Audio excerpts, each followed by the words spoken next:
Então, a atividade de leitura, ela implica em que eu mobilize capacidades de leitura, procedimentos de leitura e que eu construa comportamentos de leitor.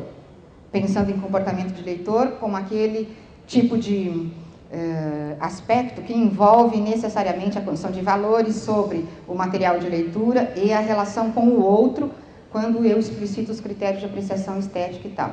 Capacidades a gente falou agora e procedimentos também. Só que tudo isso acontece a partir do objeto de leitura, do material de leitura, que é um texto organizado em algum gênero. Esse texto organizado em algum gênero, ele é constituído, composto por todos esses aspectos que estão aqui.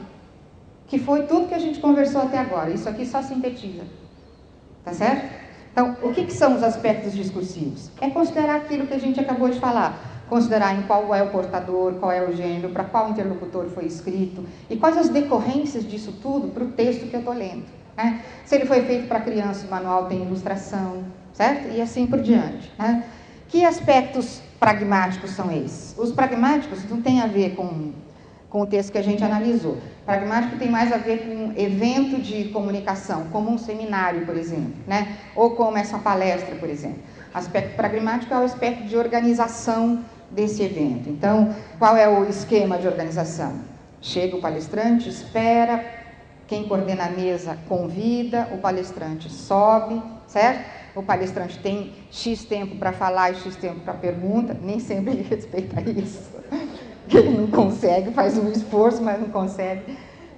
Depois tem o tempo para as perguntas e a gente desce. Às vezes não tem tempo para pergunta, falam 2 ou 3 pessoas e só pergunta no final e tal. Esses aspectos são aspectos pragmáticos da organização desse tipo de discurso. Né?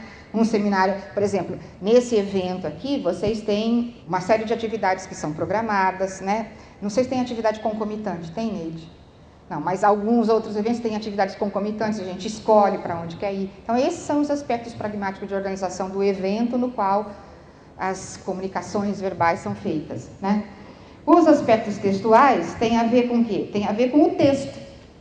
Se o texto está coerente, se o texto está coeso, se as informações estão bem articuladas, né? Quais os recursos linguísticos que o autor usou e etc. e tal. Os gramaticais são aqueles aspectos que necessariamente foram utilizados para se produzir o texto. Né? Então, os aspectos relativos à concordância nominal, concordância verbal, regência nominal, regência verbal, certo? Manutenção do tempo verbal em relação ao texto e ao que é típico daquele gênero, né? Uso adequado do tempo verbal, a ortografia, né? As questões de letra maiúscula, pontuação, etc. E os aspectos, aliás, pontuação está no textual, não no gramatical. E os aspectos notacionais, o aluno que já compreendeu o sistema, esses aspectos já não entram mais dentro dessa discussão. Quem não compreendeu o sistema vai ter que lidar com os aspectos notacionais se quiser ler um texto, ou se for produzir um texto. Então, o objeto ele é constituído por tudo isso, e a gente tematiza tudo isso, mesmo que a gente não classifique, não identifique onde é que está cada um deles. Quando a gente analisa o material de leitura, como a gente fez agora, a gente se remete às características desse objeto, que são características relativas a todos esses aspectos aqui. Então, isso daqui é o que eu mobilizo para ler. Só que eu não leio no vazio, eu leio um texto organizado num gênero. Um texto organizado num gênero, publicado num portador que circula em determinada esfera. Tá certo? Então, é isso que a gente tem que considerar o tempo todo. Não adianta só saber lá de cima, tem que saber isso também. E também não adianta só saber isso, tem que saber lá de cima também. Né? E dentro da escola, o que a gente tem que saber? A gente tem que ter consciência de todos os aspectos para poder fazer as perguntas adequadas para que os alunos, quando forem estudar os textos, para compreender o seu sentido, mas quando forem estudar os textos, desenvolvam as capacidades, os procedimentos e os comportamentos que são adequados para isso. É esse o papel do professor. Tá certo, gente? O professor tem que pensar nisso. Só que o professor tem que pensar no seguinte: qualquer tipo de atividade é adequado para se trabalhar com os diferentes tipos de conteúdos? E aí eu estou pensando em capacidade, procedimento e comportamento, né? Então, a gente já sabe hoje que o tipo de atividade, inclusive, determina o conteúdo com o qual se vai trabalhar. Então, a escolha da atividade ela não acontece também no vazio. Às vezes eu organizo uma atividade e acho que estou trabalhando uma coisa e estou trabalhando outra, porque a atividade não permite que aquele aspecto seja tematizado, né? Então, a gente precisa considerar que há diferentes modalidades e essas modalidades são mais adequadas para eu tematizar um aspecto ou outro. Ontem eu falei para vocês da roda de leitura, falei da leitura feita pelo professor e de que maneira essas duas atividades podem ser situação ótima para tematização de comportamento leitor. Só que para ele chegar a construir os critérios de apreciação estética, ele tem que ter lido os textos, certo? Os textos que se organizam em gêneros, que são publicados em portadores, que circulam em determinadas esferas. Portanto, para compreender esse texto que ele vai comentar, ele tem que ter lido o texto. Para ler o texto, ele vai ter que mobilizar as capacidades de leitura e os procedimentos de leitor. Então, percebe? Comportamento leitor também não existe isoladamente. Então, todos os conteúdos de linguagem, eles se articulam. Agora, eu posso selecionar uma atividade e priorizar um tipo de conteúdo que eu acho mais adequado. Então, como organizar o trabalho de leitura? A gente tem que selecionar algumas modalidades didáticas, articular modalidades didáticas e tipos de atividades para se trabalhar com determinados conteúdos.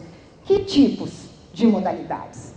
Então, aqui eu fiz um recorte que não são as modalidades organizativas, apesar de ter leitura pontual, isso não se refere a tempo. Não são as modalidades organizativas, especificamente, que a Adélia coloca no livro dela, pensando na organização do tempo do trabalho, né, que a gente vai desenvolver dentro da sala de aula.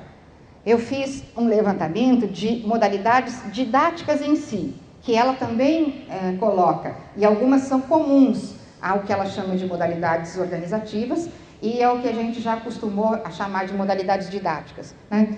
Então, eu fiz aí um levantamento dessas, mas não tem só essas. Eu trouxe essas para a gente só discutir algumas. Por exemplo, leitura colaborativa ou leitura compartilhada. Para que serve leitura colaborativa ou leitura compartilhada? Para que ela é boa, essa atividade? É uma atividade que serve, leitura colaborativa é qual? É aquela leitura que a gente pega o texto e vai ler junto com os alunos o texto, certo? Eu tenho visto aquela leitura compartilhada, que é uma versão nova da leitura em voz alta, né? Então, que o professor coloca os alunos na sala e ele fala assim, você começa, depois continua fulano, depois continua fulano, e a explicação é, estão compartilhando o texto de leitura, né? Porque cada um está lendo um pedacinho. Ou, então, o professor monta uma pauta de leitura colaborativa, mas o que ele faz? Ele só tematiza as questões de antecipação relativas ao conteúdo. O que vocês acham que vai acontecer agora? O que vocês acham que vai acontecer depois? O que vocês acham que vai acontecer em seguida? Né? Então, eu centralizo as perguntas naquelas que levem o aluno a mobilizar a capacidade de antecipação de conteúdos.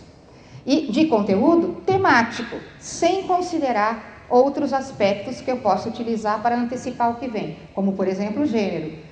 Se eu leio um título e falo assim, testemunha tranquila, acho que esse é um texto que todo mundo conhece aqui, né?